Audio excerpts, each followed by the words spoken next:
crime, I mean, are rampant in the city right now. And there are things that we can do immediately to to eradicate some of the crime problem. And let me tell you a little bit of my background.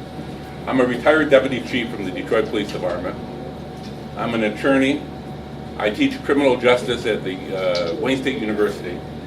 So I've been on the police force since I was on the police force till I was 18, from the time I was 18 years old. I grew up in the city of Detroit. We moved here when I was 3 years old from Miami Beach, Florida. Originally I lived on Rochester and Linwood. I grew up in 7 Mile and Greenfield. Went to Bow Elementary School, Coffee Middle School, and Henry Ford High School. Police work is a passion with me. I mean, I've been affected seriously by crime. My mother was hit by a drunk driver and disabled. My father was shot in a holdup a couple miles from here. So it's not a hobby with me, coming up with ideas and looking at reasons to fight crime. We have to do something immediately so you can walk out to the gas station at night. No one feels safe in a gas station at night in the city. No one feels safe going to CVS at night in the city. It wasn't always like that, and it doesn't have to be like that now. The problem is they keep talking about putting more police officers on the street. And more police officers are good. We need more police officers. But no one says, when they go out in the street, what are you going to do with them? And the problem is, they put police officers on the street now to respond to 9/11 calls. I don't want you to have to call 9/11.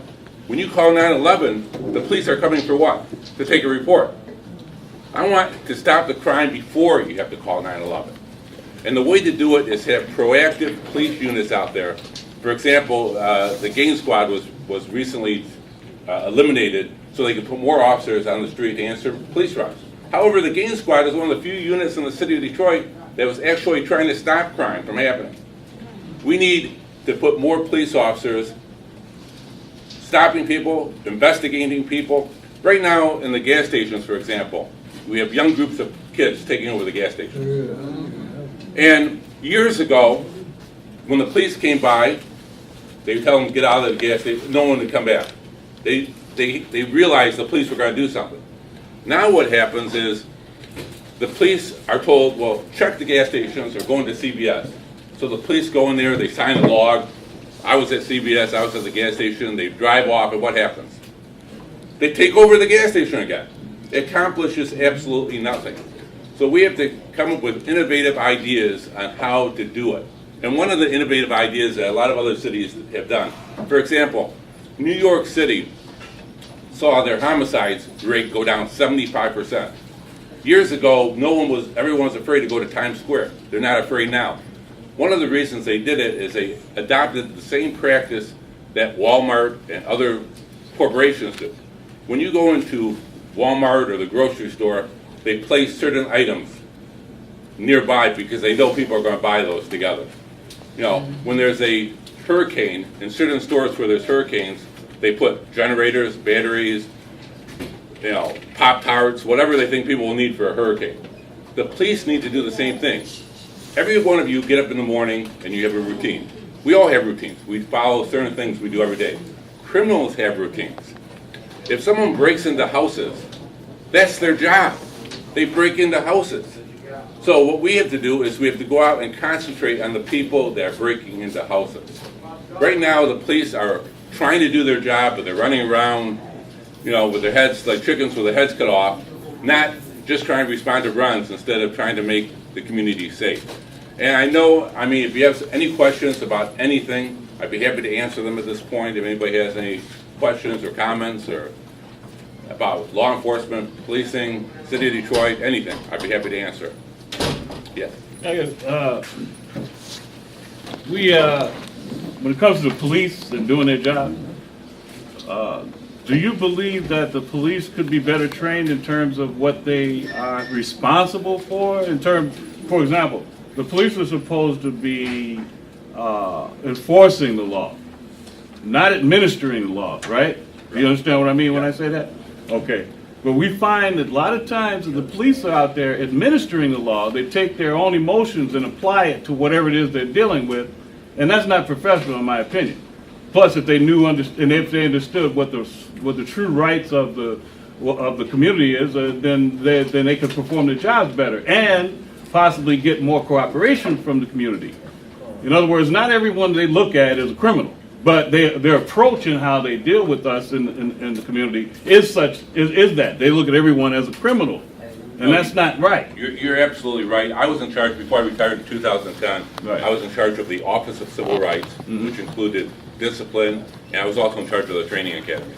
And when I trained officers, I used to tell them that just because, and years ago in the 80s, when Benny Napoleon was chief and they had Gang Squad used to go out and actually get gang members.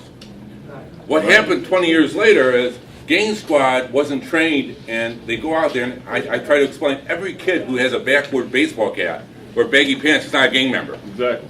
And that's the type of training you can provide. In fact, I'll give you one example. I was doing some training classes, and I was telling people how to talk to people. And one officer said to me, he says, "You don't understand." He said, "I work in the 9th precinct, the most dangerous precinct in the city of Detroit. If I don't talk to people aggressively like that, they're going to eat me alive." And I said, "Well, wait a minute. Put yourself in whether you're a gangbanger or you're an honest, everyday working citizen, if a police officer drives up to you and says, 'Hey, asshole, get off the street,' what does that do to you? It makes you tense up and think, well, if you don't have your gun on, we'll talk about that." So I tried to explain to them that you're not achieving your goal. The officer thought it was making him safer by being aggressive. It's really making him less safe Exactly. by putting people on tension. So you're absolutely right. Right. Yes. Okay, Mr. Fields, if you become an elected deputy commissioner, what is it that you have in plan to do for the citizens? Well, the first thing I do, I'm going to distribute a business card with my name and phone number on it, my personal cell phone number on it. I'm going to be accessible. Because right now, having worked in the police department, I know who's responsible for gangs, who's responsible for towing cars, who's responsible for graffiti. So if a citizen calls me, I don't have to refer them to a 311 number that's not going to do you any good. I'll know, I have personal relationships with these people, and I can call them up and get action done. So that's one of the, Okay, thank you. Okay, what are your thoughts about, I think the mayor and the governor having state police, DEA, and Detroit police officers patrol our communities? well, I know the history of the state police. The state police, up until the 80s, were not in Detroit. They were not on the freeways. There was a major incident on the Lodge Freeway. Exactly, I understand. Right, and the state police came in here. Now, with any type of patrol, I'm in favor of it. I believe that crime doesn't happen just in the city of Detroit. Crime happens in Eastland or East Point or Harbor Woods. And so the criminals don't act in one jurisdiction. The police have to have a wider approach.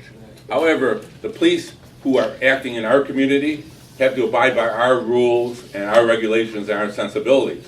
So the key is not who's in here, but the focus. And the focus has to be on, for example, guns. The focus can't just be on guns, because last year in the Eastern District, they had a big push on guns. They confiscated a tremendous amount of guns, and shootings went up. Why? Because they're getting guns off people who aren't committing crimes. So they have to focus on the people who are committing crimes. They're getting guns off people who are protecting themselves and have guns or whatever, and they have to focus. Okay, so you're saying that that's what you, is that what? Yeah, I believe in multi-jurisdictional task force if they have a purpose. It can't be just somebody in the, like narcotics, when we had narcotics in Detroit. Narcotics is a major issue.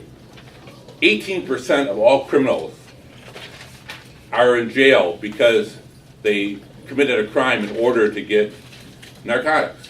Another 50% are in jail because of narcotic offenses. I'm in favor of, and prison doesn't work. Prison absolutely doesn't work. All you do is take people and teach them how to commit more crimes.